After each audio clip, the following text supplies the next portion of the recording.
decided to say that we're all unconscious competents. Would you agree? What do I mean? That we actually can do it, we just don't think we can? Well, you're close. Think about when you first learned to tie your shoe, drive a car, or anything you do on automatic right now. At one time, you were totally incompetent. At one time, you didn't even know what you didn't know. So you were an unconscious incompetent.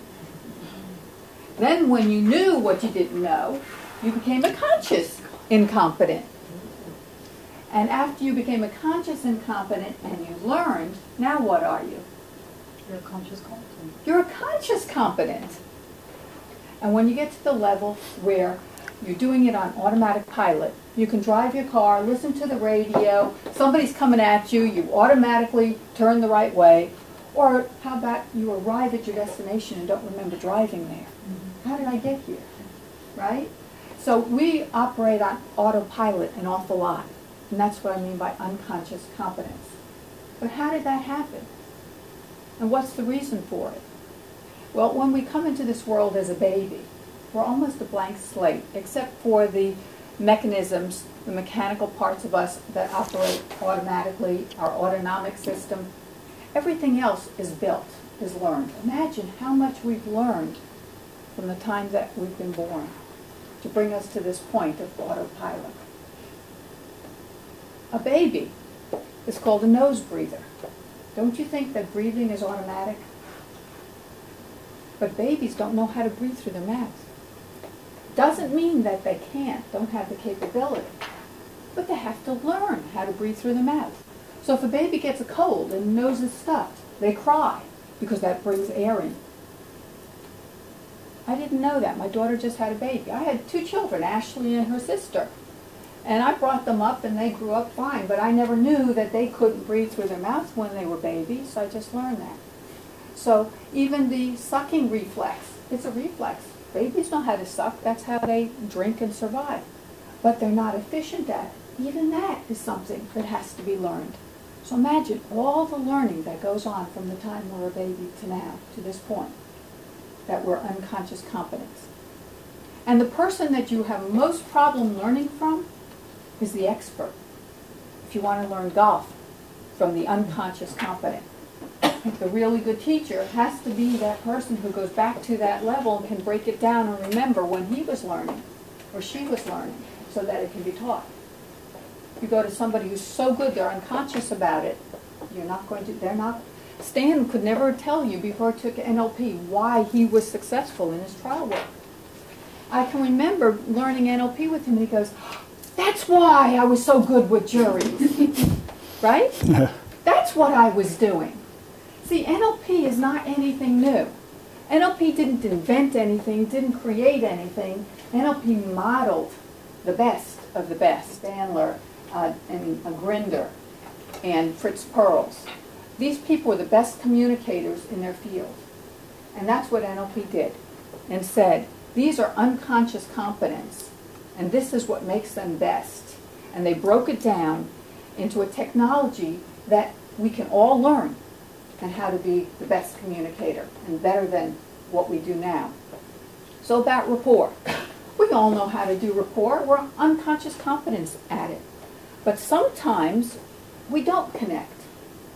And if we become a conscious person and learn the skills of NLP, then we can improve in those areas. So we run on autopilot and it works for us. And the reason we run on autopilot is because if we had to keep in our brain everything that we had to do and remember when you're driving a car, you had to think about when to move the muscle in your leg to step on the gas and shift it to the brake and to stop and to think, we couldn't operate in this world. Consciously, we can only remember 5 to 7 bits of information in any moment simultaneously. Unconsciously, which only means below our awareness, 2 million pieces of information are coming into our brains every second.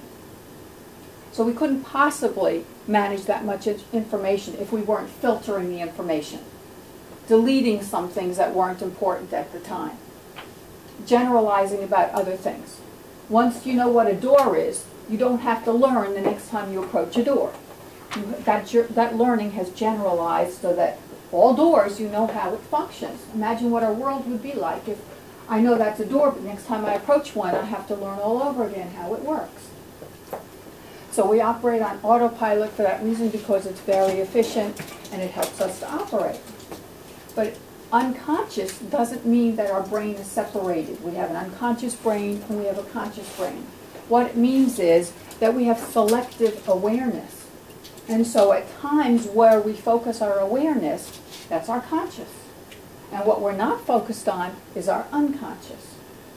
Right now, you don't know what your right toe feels like unless I ask you to think about it and bring it into your awareness. And you don't think about your breathing. That's unconscious. You can regulate your breathing, but one thing you can't do is I say, okay, you think you're in control of your life? Stop breathing. How many of you were able to do that, by the way? You can't do that. So we go along on autopilot. It works for us. That's how we're designed. Until we run into a problem and we have to go off autopilot.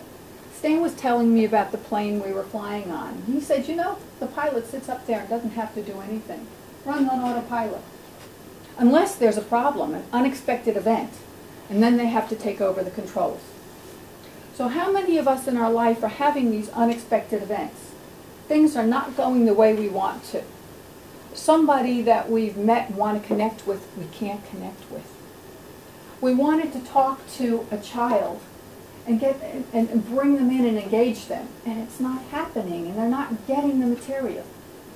So we can't do this on autopilot. Then we need to understand what's going on. We need to know how to get into that person's world. How do they view the world? And then we get an understanding, and then they feel understood.